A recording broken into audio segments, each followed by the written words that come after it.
Today I'm going to be breaking down how you can use bowlers, witches and bat spells to easily 3-star bases here at Townhall 11. So there are multiple really strong strategies at Townhall 11, but for those of you who want to try something that involves slightly more skills, but is also super simple, this is definitely the strategy for you, because basically you're spamming at the start, but at the end you're showing off your skills, and that is because those bat spells are what you're bringing on the back end, and this strategy works well against single target infernos but also multi-target infernos. So we're going to jump in and we're going to break it down. Now first things first, what we're going to be doing is a little bit of spam. No, I'm joking. We're going to be creating that funnel to kick things off. We're going to use an E-Dragon actually over on this left hand side of the base. That's going to be tanked by a Cocoloon right there just to test for any seeking air mines, letting that do its thing, just clear out a couple of those buildings. Next up, we are going to use our quad, that's right, all 4 of those ice golems out in front to tank for our army. That army is going to be consisting of bowlers, witches, our king, queen and our grand warden. Now when it comes to equipment on our heroes, we are going to be running all of the basic equipment. But for me, personal preference, I'd be bringing the earthquake boots on the king, and the queen, potentially you could even bring the giant arrow, but it's completely up to you what you do bring. That grand warden, the rage vial could also be a really good option, or the rage gem should I say, but the life gem also works really nicely. But basically you're going to be spamming everything in, and that log launcher is going to be giving your troops access into the core of the base, and as soon as you open up those first couple of compartments, you can go ahead and deploy down your bowlers. Rage them up as soon as you possibly can.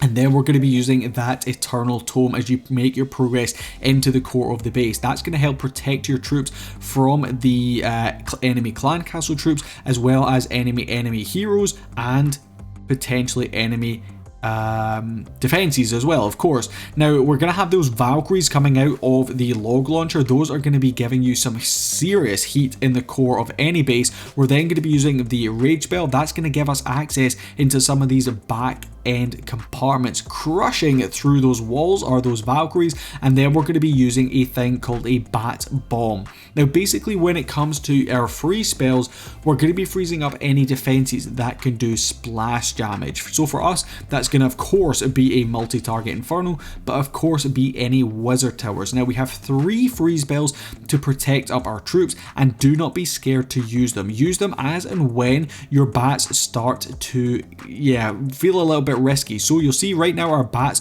are one-shotting all of these defenses, so we can use that freeze spell. It's going to take down the multi-target inferno, it's going to take down all these other defenses, including that wizard tower in the back end. We're even going to swag our queen ability on this one, and there is nothing nicer than seeing those bats crush through defenses very quickly indeed. So this strategy is really strong, and you guys can actually pick up the link for it down in the description below. But don't go anywhere just yet, because we have 2 more beautiful examples of how you can crush bases at Townhall 11 with this army strategy. Okay, I don't know why I just said army strategy, I got a little bit confused, but we're going to be moving on to the next army strategy, as I like to call it, here at Townhall 11. Exactly the same composition we're going to be coming in with, where you're going to be using an E-Dragon over there on one section of the base to help create the funnel. We're then going to be using an ice golem, a couple of witches on the other, and then we're going to be spamming in those troops. Now we're maybe a little bit hasty here with our deployment of our bowlers. We needed to wait slightly longer, but it's not the end of the world, because we're still going to let that log launcher do its thing. It's going to be rolling over these wall sections, and it's going to be giving us some access into these back end compartments. Using that Eternal Tome ability right there with the rage spell, getting maximum value from these bowlers.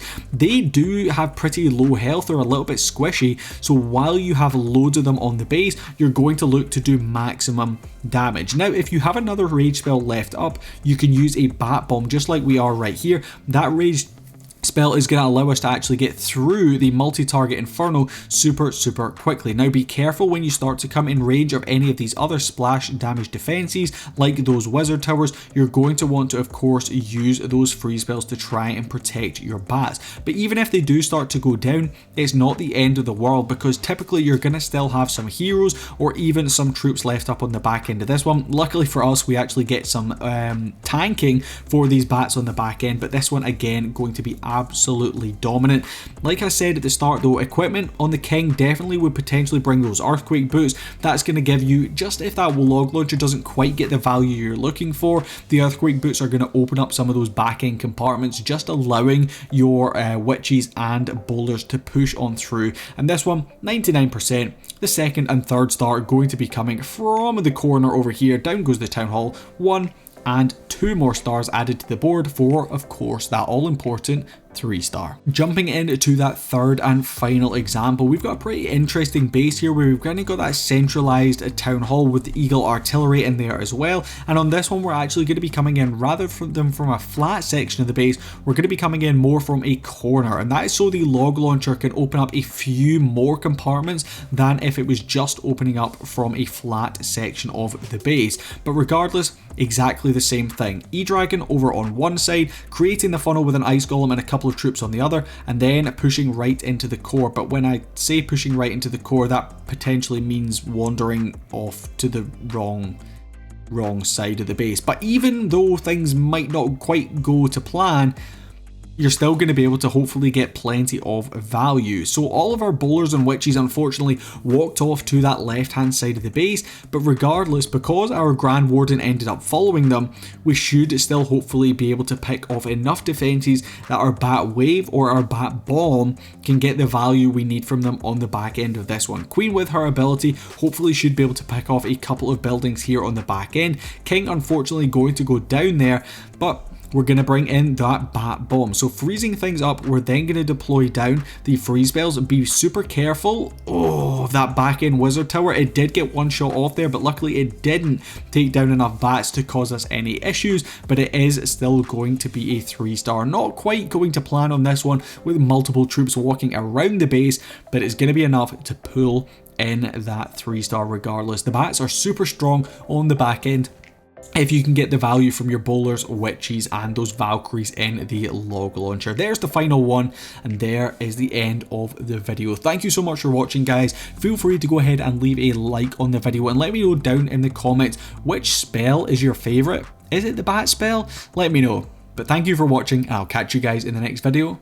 Peace.